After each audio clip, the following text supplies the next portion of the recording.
एक दिन एक कवि किसी धनी आदमी से मिलने गया और उसे कई सुंदर कविताएं इस उम्मीद के साथ सुनाई कि शायद वह धनवान खुश होकर कुछ इनाम जरूर देगा। लेकिन वह धनवान भी महाकंजूस था। बोला, तुम्हारी कविताएं सुनकर दिल खुश हो गया। तुम कल फिर आना, मैं तुम्हें खुश कर दूंगा। कल शायद अच्छा इनाम मिलेगा। ऐसी कल्पना करता हुआ वह कवि घर पहुंचा और सो गया। अगले दिन वह फिर उस धनवान की हवेली में जा पहुंचा। धनवान बोला, सुनो कवि महाशय, जैसे तुमने मुझे अपनी कविताएं सुनाकर खुश किया था, उसी तरह मैं भी तुमको बुलाकर खुश हूँ। तुमने मुझे कल कुछ भी नहीं दिया, इसलिए मैं भी कुछ नहीं दे रहा। हिसाब बराबर हो गया। कवि बेहद निराश हो गया। उसने अपनी आप बीती एक मित्र को कह सुनाए और उस मित्र ने बीरबल को बता दिया। सुनकर बीरबल बोला, अब जैसा मैं कहता हूँ वैसा करो।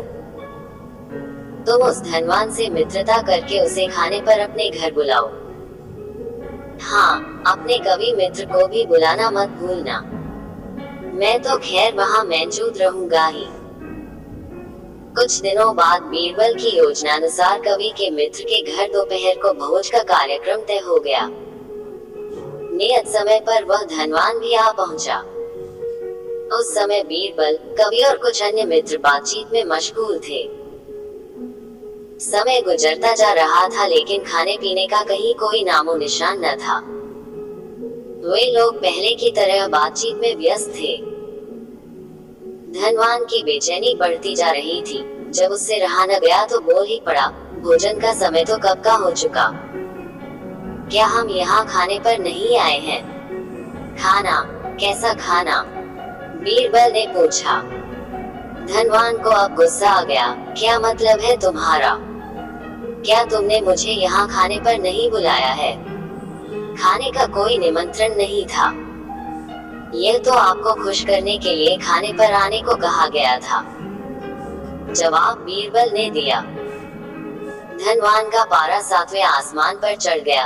क्रोधित स्वर में बोला, यह सब क्या है?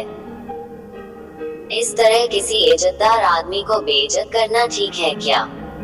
तुमने मुझसे धोखा किया है।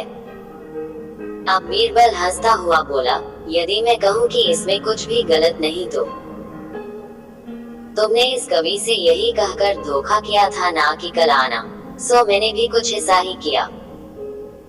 तुम जैसे लोगों के साथ ऐसा ही व्यवहार होना चाहिए।